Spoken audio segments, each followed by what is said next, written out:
Well, lucky Lodge have enjoyed another wonderful start to the season with 47 winners. They have a number of runners going around at Club Menangle on Tuesday afternoon. Got up Robbie Morris to discuss their chances. Well, Robbie, before we have a look at this outstanding book of drives on Tuesday afternoon, first of all, last Tuesday we have the McGrath Foundation here raising awareness and also much needed funds for nurses for that particular organisation. What a wonderful afternoon it was. Yeah, it was a really good do. I ducked up there for a little interview after race 4 or 5, and it was really good to see a lot of faces up there, a lot of people. You know, they were raffling off things, and yeah, look, it's great to get behind such a great cause, and I think Club Menangle and everyone involved wants to be applauded, and can't thank the McGrath Foundation enough to get involved. I think, Robbie, that's going to be the first of many, and it will just continue to get bigger and bigger. Yeah, definitely. You know, they had a really good contingent of people up there, so hopefully they can keep building on that and every year get bigger and stronger and keep raising money for such a great cause. Both you and Carrie Ann spoke with a lot of passion. Yes, no, it's obviously something that's a little bit close to our heart at the minute, and you know, but besides that fact, there's a lot of people throughout the world that struggle with it every day. So you know, we're the lucky ones, so we just got to try and do as much as we can. You let the organisation down with a tip, so hopefully these selections that we're going to have to come up with now are going to be a little bit better than that tip you left them with last week. In the first Dream Big and Aim High, 2 runs have been outstanding. Yeah, no, he's been really good. He's just sort of finding his gait a little bit. He sort of needs a bit of ring craft still. He feels a few little things wrong, but he holds himself together pretty good and he trots really nice. So hopefully he'll run another forward race and he'll be there turning frame again. The filly I'm a Gypsy Queen's also in the race, 3 from 3 as far as placings are concerned. Yeah, they're both been consistent. They run second and third every week, and probably Blake's too. Have probably got that touch of class on them at the moment, but I'm happy with the way ours are building, and Kerry's prepped them to be getting better every run. So if they keep doing what they're doing and they just do everything right, they'll just keep improving. 2 runners once again in race 2, 6 Strength of Heart in the old stager, Agent Mary out wide. Yeah, Mary, he's joining out wide. He'll run another consistent race wherever he is, and was really happy with Strength of Heart's first up run last week. I drove him for a bit of speed, which he doesn't sort of have all that much, but he's getting better with it, and he's starting to learn the racing of Menangle. He sort of struggled a little bit with it, racing a lot of 2,600 metre races in New Zealand, but he's handling it good and he's coming back good and he's had a little freshen up, so he'll run another forward race. He'll be much better for that run. Christopherson, second up for the stable, scored, runner up to Majestic Trio prior to that. Looks to have a future, this fella. Yeah, he does. He's a weird little dude. He doesn't like running in a straight line. He's like driving a drunken sailor. He's starting to work it out though. Same again, he sort of wobbles and runs about, but he doesn't really know sort of what he's doing yet, which is exciting. You know, he's owned by a really nice lady and her family in New Zealand, and yeah, hopefully they'll have a lot of fun with him. How do you see his prospects?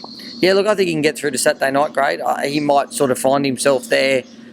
You know, we'll just be happy if he can keep trotting around, running first, second and third on a Tuesday and finding his feet with such great prize money. That's probably what lured his New Zealand connections to send him over. So, yeah, we'll just let him go through the grades, and if he goes through them fast, I'm sure he will quit himself nicely to the Saturday night grade. Race 4, interested in your comments here, Robbie, with number 1, King of Glitter, a newcomer, but has been trialling in very good fashion. Yeah, he has. Once again, he just probably lacks a lot of ring craft.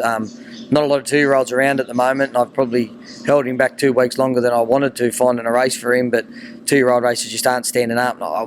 Kerry's not a massive fan of racing 2-year-olds against older horses. He's probably the class runner in the field, but you know, there's some of these other horses have had, you know, 50, 80, 100 starts and won 9, 10 races. I know they've dropped back in grade, but he's sort of just starting his career off, but he's drawn one. He'll come out of the gate nice. I won't be looking to get into any punch-ups with him. I'll be just looking after him first and foremost. He'll be doing his best. I think he'll win, but he'll probably just need an ounce of luck, you know, early just to see where he gets to. But if he gets a good trip, I think he's a 2-year-old with a really bright future. And you're on the Cornella with Parallel, nicely drawn in too. Yeah, probably. He's been racing really good Parallel. He's been getting home really good. Probably looks a logical leader in the race. There doesn't look to be too much speed, and he does have a bit. So, yeah, look, he'll probably be in front for a fair way, and you know, I got no doubt if my horse gets off his back, he'll probably beat him.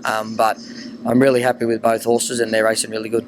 Over to race 5, number 6 on Bill's Last. He's a little bit like what Forrest Gump would say. It's like a box of chocolates. You just never know what you're going to get with him. Yeah, he's a funny fella. I don't, you know, some days I look at him, he's a weird horse sometimes, to be honest. But yeah, he's named after a legend, so he gets away with it a little bit.